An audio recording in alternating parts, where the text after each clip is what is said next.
How's it going, guys? Jack and Matt here with the Toasty Bros, and today we're going to be doing a $1,400 gaming PC.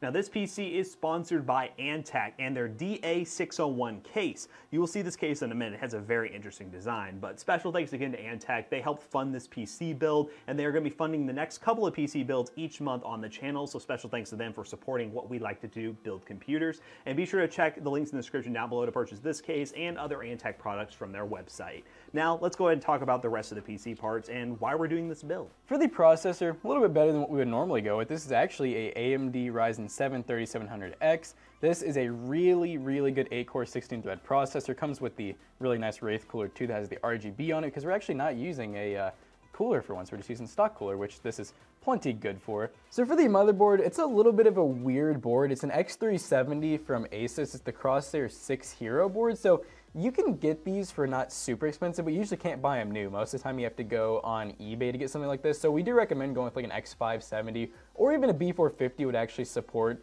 this 3700X, especially if you go with like a decent one. So we will leave alternate links in the description down below. Huge thanks to Silicon Power. We've actually have not gotten to use their RGB RAM before. This is the Gaming Turbine RGB RAM. This is a 16 gig kit. It's in two separate boxes for some reason. It is 16 gigs, so two 8 gig sticks, and it is actually 3200 megahertz. So it's pretty fast RAM, which Ryzen we know to come and love. It's RGB, which is nice because we're going to have some other RGB stuff in this build, and it's relatively cheap for what it is. So it's exciting to try out some new stuff. This is the T-Force Delta Max, and it's, like I said, an RGB SSD. It's just a 2.5-inch drive with RGB on it. So, you know, it is 2.5 inch, so it's not NVMe or anything crazy like that, but it does have RGB on it, which makes it a little bit more expensive. I think this comes in around 70 to 80, which is a little bit more than you normally pay for 500 gigs, but for the aesthetic purpose, especially since we're having some nice RGB RAM, it should look pretty good with all that. We also have to give a big special thanks to Asus. They sent over this ROG Strix gaming graphics card. It is the RTX 2070 Super. Now the 2070 Super is a really good card for the money. One may argue one of the best value offerings, and really you shouldn't go much higher than that if you want to get the best price performance. But this card has 8 gigs of VRAM, more than enough power to push 1440p. You can also run RTX if you wanted to, which maybe we'll do RTX Minecraft in this benchmarking run. That might be a good idea. But this is a really awesome card for the money. And ROG Strix cards always look really good, have great RGB lighting, and are really well built. So we're very excited to put this thing in this PC build. And as for the power supply, we went with a Corsair CV550 power supply. Now, normally we do opt for something like Thermaltake in most of our builds. This came in at a very respectable price for a power supply that we're looking at around the 500 to 550 watt range. More than enough headroom to power this build, and to make it look nice and clean, we got a set of sleeve cables, because I do think some of these are ketchup and mustard, could be wrong, but we did buy these sleeve cables to basically spice up the build a little bit. I think we actually got black sleeve cables. Yeah, they're just all black. They are all black sleeve cables, so it's just a way to make things look a little bit nicer. You could opt for a wide range of colors if you want to match it to your specific design that you're going for your PC build, but sleeve cables are a very affordable way to make your PC look really good. And now for the case, the DA601. It has this like Iron Man looking thing in the front of the case, which might look pretty cool with that RGB fan. Very unique design. It should have some pretty solid airflow, but it does come with tempered glass and all the airflow you really can desire. Enough room to build this PC build and probably upgrade it in the future. And I'm actually excited to see what this looks like. I really do like the Antec cases and the fact that they come with LED buttons as opposed to using software control for their RGB. Big plus in our opinion. So very excited to put this thing together and see exactly what it looks like for this very beautiful PC build.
right, ladies and gentlemen, now that we have this PC all put together, let's talk about some benchmarks real quick. Now, we decided to test this PC in a couple of titles. We did Call of Duty Modern Warfare, we did Minecraft with RTX, and we did Shadow of the Tomb Raider. These are very interesting game choices, but I'll explain a little bit later why we tested the games that we did. First up with Call of Duty Modern Warfare, we had absolutely no problems running this on high settings at well over 100 plus FPS at 1080p. Of course, a 2070 Super is going to crush games at 1080p. You could even expand it to 1440p high refresh rate if you wanted to with games like this, but it was really no problem whatsoever running around in a free-for-all match. You could expect a slightly lower FPS number in Warzone, so do keep that in mind when looking at these benchmarks.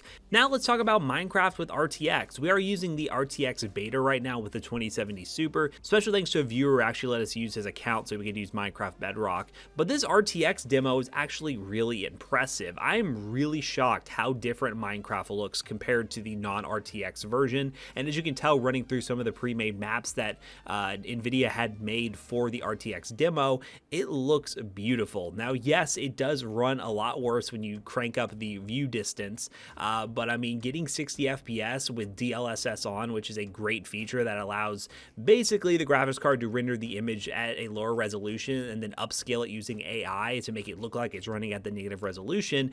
It performed pretty well with DLSS on, but overall, I was very impressed with playing Minecraft, and I'm really excited to see this fully released so people can actually take advantage of it in all their servers and all their worlds. Now, the last game we tested was Shadow of the Tomb Raider, and at 1080p, mixtures of high, lowish settings here and there. It was getting well over 100 plus FPS. You could run this on Ultra and get 60 plus FPS, but I kind of wanted to do some optimized settings to see what kind of performance we could get if we did optimize the settings just a little bit, and I was thoroughly impressed with Shadow of the Tomb Raider. Absolutely no problems whatsoever. Now, this combination is one of my favorites out there. The 2070 Super at 3700X is a great value option. You could opt for something like a 2080 Super if you wanted to, but you're not getting as much return for your dollar. The 2070 Super is the king of price performance at the upper end of the budget spectrum, and the 3700X is more CPU than most people need for gaming nowadays. So I highly suggest you consider this PC build because it's one of my favorites that I've done in a long time, and I'm actually starting to grow a little bit of an attachment to this Antec case. It actually looks pretty damn good. So how about I bring Jackson back in here real quick to wrap this video up. Alright guys, so for $1,400, this thing really does pack a really good punch and played every single game we wanted to perfectly fine. We were really impressed with this case from Antec. The design that it comes with is very unique, and also it was really easy to plug up all the LED control. You can actually change it, as I mentioned, with a button on the top of the case, which is definitely a plus in our opinion. We really like this ability to do it without having to use like a remote or going through software, which can be very finicky. But this gives you a lot of color customization options. We were actually able to plug up the SSD inside here to this controller as well to sync them all up. So that was really cool. And performance of the system was really well. It's a 2070 Super and a 3700X. You're going to get 1080p max settings, 1440p performance, and have really no problems doing whatever you want, especially streaming if you want to dive into some streaming as well. So huge thanks again to Antec for sending over this case and sponsoring today's build to make it possible. Also big thanks to Asus, Silicon Power, and Team Group for sending over the SSD as well. We appreciate all the companies that work with us on projects like this. You guys are awesome.